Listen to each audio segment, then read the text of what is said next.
All right, what's up, everyone? I've got Justin from Whole Strength with us.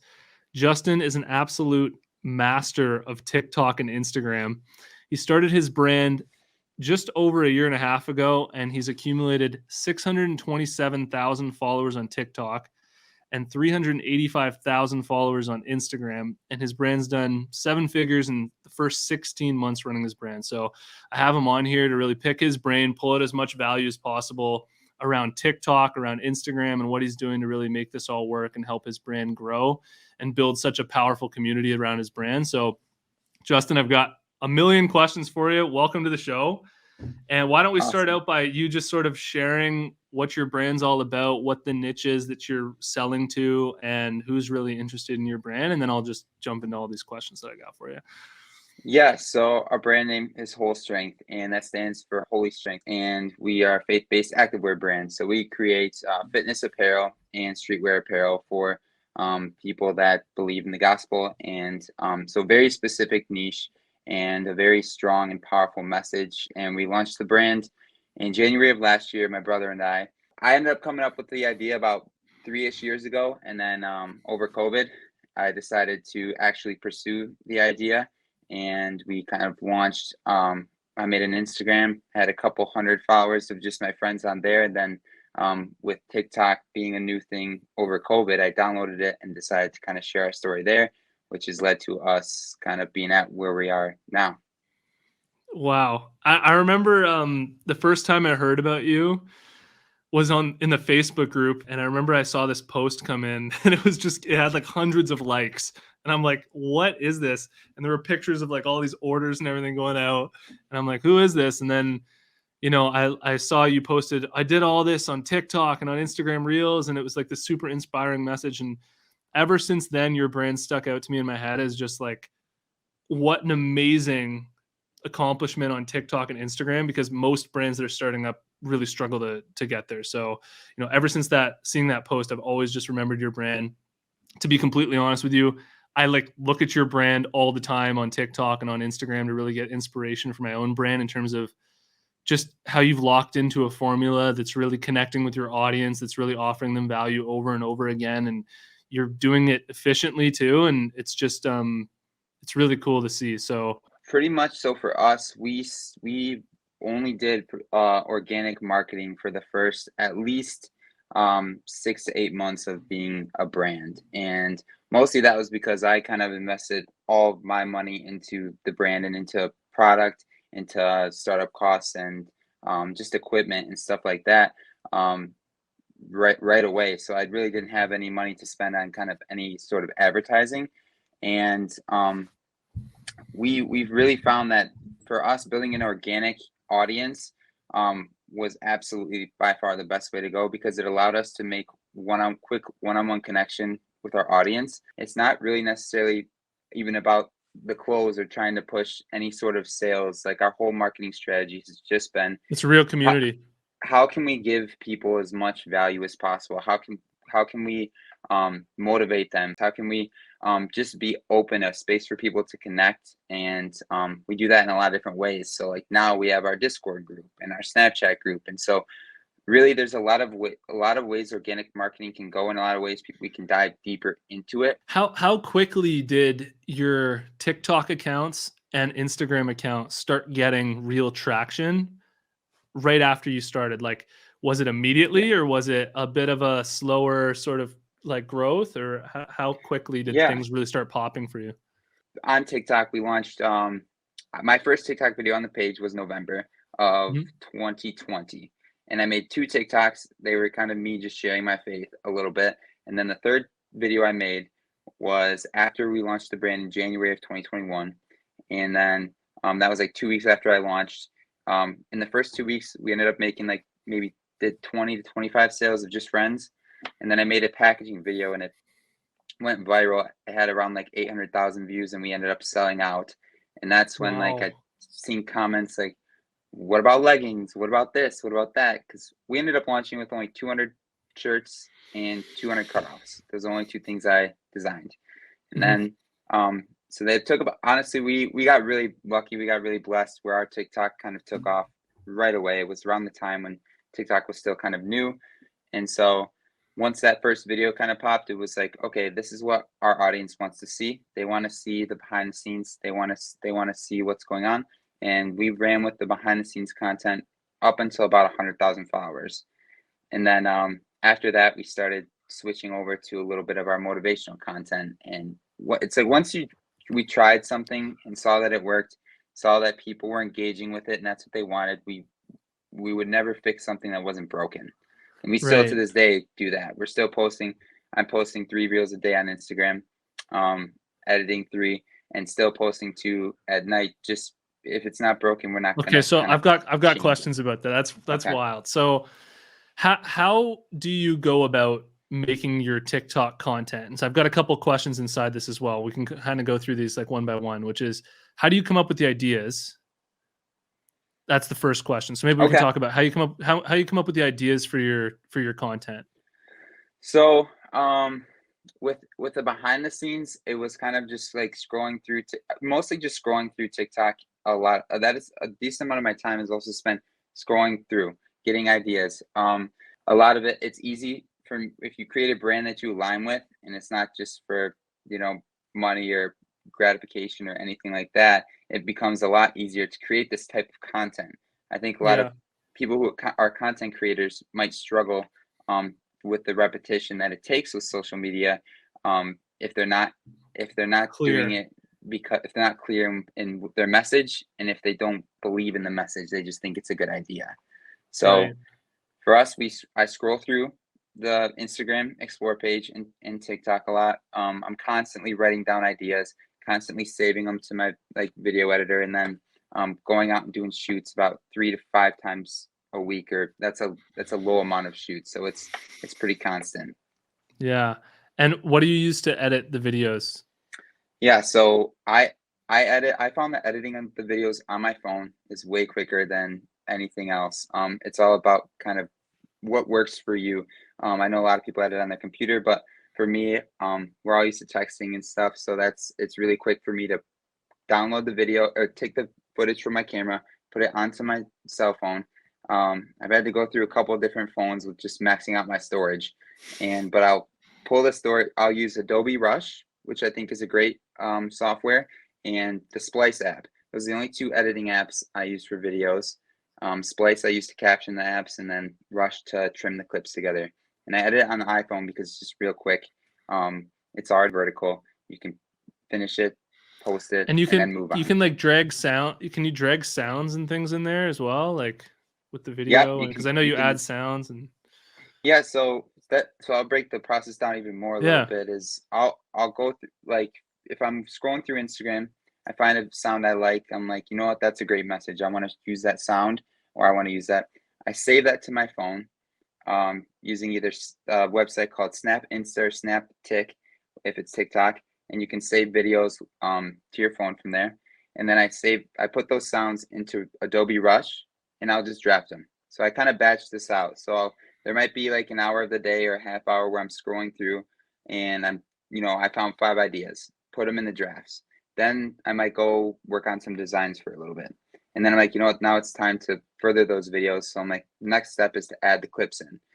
I'll do that I'll batch it out. I'll add the clips to all those 5 sounds separately and then export them and then put them in Splice. And then later in the day, I might caption them or put the right. subtitles on.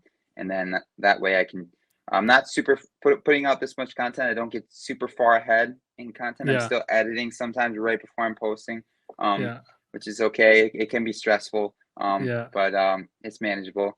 And yeah, so then I'll caption it kind of usually on the spot before I post it. yeah. Wow. Is your Instagram Reels content the same as your TikTok all the time, or do you ever post on Instagram in a different way than you're posting on TikTok? It's very similar for us, but I will say that TikTok and Instagram, um, their content. One thing that performs on we could post the same video on Instagram at the same time and the same video on TikTok, and it might perform completely different. Yeah, It's so based on whatever kind of sounds are might be trending, or just the audience at the time. We rarely have we could have a video hit 1 million views on TikTok and then another one on the same video on Instagram hit like a fourth or a third of that. I had one I posted on TikTok that got like 1,000 plays. I posted on Instagram and it's like went to the moon. So it's Yeah. like, what the hell? It's so weird. So Um, but it's good to post it on both. You don't know unless you have a really good feel for the algorithm, you don't know where it's gonna kind of pop off. And the more, even if there's a post that I know won't perform well, and I'll still sometimes just put it out because any post is better typically than no post. and you find that like I don't really know how to ask this, but like is the percentage of your overall sales mainly from these just running TikTok posts and Instagram posts organically? Like the majority of your business and your brand is founded on just TikTok organic and Instagram Reels organic. Is it? 100%. Wow. It's that is what drives our sales, what drives our business is why we're able to hire employees and build our staff and sell the clothes is That because is we're putting amazing. out so much content that it's just drawing. We're getting maybe 3,000, 2 to 3,000 visitors to our site a day just from our content. And then from there, it's like our website's job to show off the clothing, show off everything from there. But at least 80% of our revenue is from organic content. Wow, and Yeah. it's a seven-figure brand, and, for anybody watching this right now, just I hope that that's, like, inspiring enough to realize that, you don't have to run ads when you're starting out, you can just invest your own time. There's 2 ways to invest. You can invest your own time or you can invest your own money.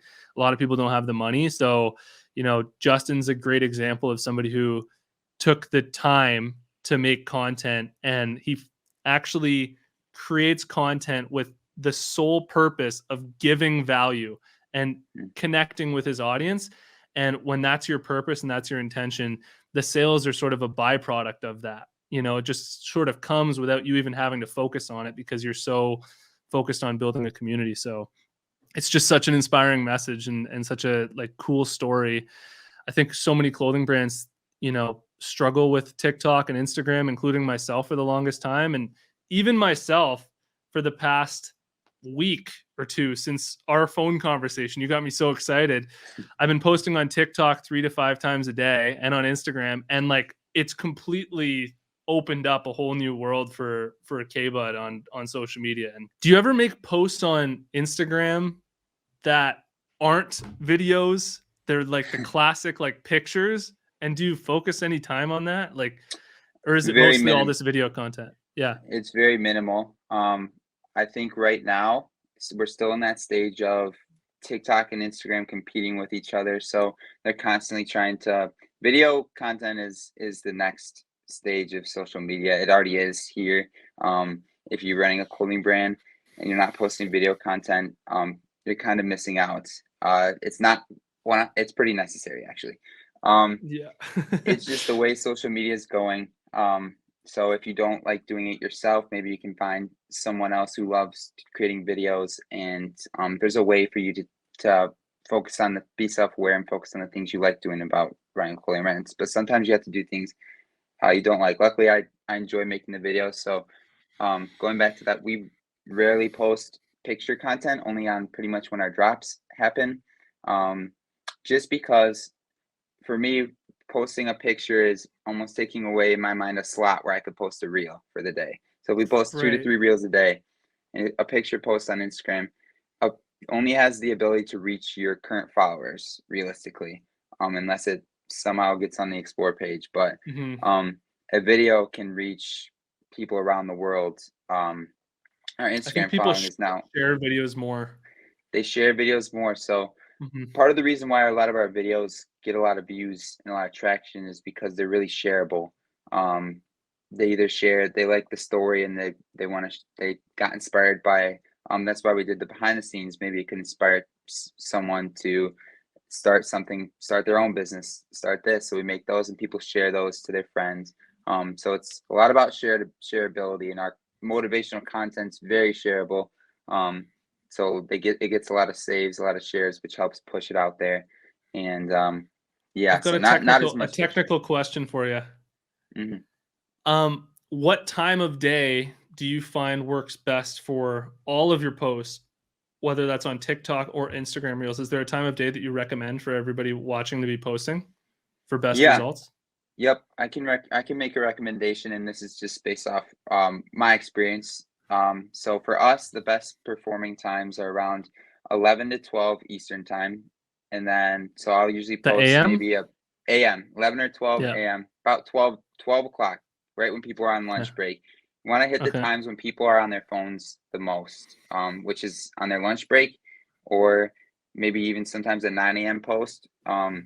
This is for Instagram specifically. So around 12, and then also for us, we will post around maybe 5 or 6, and then another one at night around like maybe 9 p.m. or 10 p.m. or even later. Just because, and then those posts aren't necessarily about the clothing. It's more just the reels content. It's the trying to Mhm. give people value and trying to spark like engagement within the community and conversation within the community.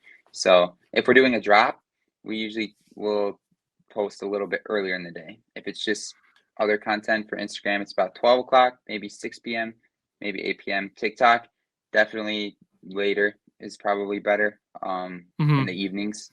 We usually post Mhm. on TikTok around like 9 p.m. or 11 p.m. When it comes to Instagram and TikTok, what advice do you have for people just starting out? Like, what's some blanket advice you can give people just to, get them motivated, get them understanding the real opportunity that's on there, and like, what do you sort of recommend people think about and focus on? I think that start where you are is a huge thing. Record, like take a count, write down the things you do during your day. You might not think they're interesting, but to other people they might be. And so just record. You can doc. There's a big uh, Gary Vee talks about documenting versus creating. That's a great way to look at your content style from the start. If you're just kind of starting out, just you're thinking about, what do I create, how do what I don't have much ideas, but just record. Just someone, you're dropping off an order, you got one order, record you Everything slapping is the label content. on. Everything is content. And I used to, so what I did when I did all the behind the scenes content is that anything that would happen anytime a delivery driver comes or we're moving stuff in our warehouse, I take an iPhone clip, record it, and I throw it in an album. I might not use it then, but I might come back to it 2 months later and make a video out of it, a transition video or something Yeah. like that. So always, I recommend everyone does that with their brand that is with running a And small business. even with like posting content on say TikTok or Instagram Reels, there's been a couple times where I've been like, I don't know if this is going to do that well. Maybe I shouldn't post this one. And then I'm like, you know what? I'll post it. And then that video goes like, 400,000 plays. And it's like, imagine I hadn't posted that. Exactly, So sometimes exactly. like just testing it, like even if you're not really like sure, you can always delete it. Yeah, just posting and just putting things out there and testing and not being too judgmental, but just sharing, I think is a great strategy as well. I think, yeah, I think the other main, like you said, one of the main things is just getting out of your own head. Social media can be a tough place to be mentally, but the more you just kind of look at it as something that's creative and you can just try and taste different things, and just put it out there. Nobody's really judging you as hard as they ever think they are. Yeah, Um, true. then that's the main thing. What was I had to, before I even stepped into running this clothing brand, I had to make sure I didn't care what people thought about me or what. I knew with the way TikTok was, I was going to be putting a lot of stuff out there. So that's a huge hurdle for a lot of people. And if you can, it's still a work in progress for all of us. But that if you can get over that as much as you can, you'll be fine in creating content. I think it's And also you'll like the new age of like social media is like it used to be all this catered content that was so like everybody was using filters and things, and now that it seems like with TikTok and with Instagram Reels, the more real and just vulnerable and sharing your mistakes and your hiccups and your personal struggles and all of that is what people really want to see. Like they like seeing the embarrassing moments and they like seeing, the true side of you. So yeah. yeah, I couldn't agree more. One of the ways we ended up, how we structured our account from the beginning, from our first 100,000 followers, it was basically like my personal account almost. Just I felt it like as I treated it as a personal account. So I didn't originally think everything had to be perfect. Like when I put it out there, it was like if I treat this account, how would it treat me trying to grow any other personal account? People can build a personal connection to the brand, and at the start, it was just to me they could build a personal connection.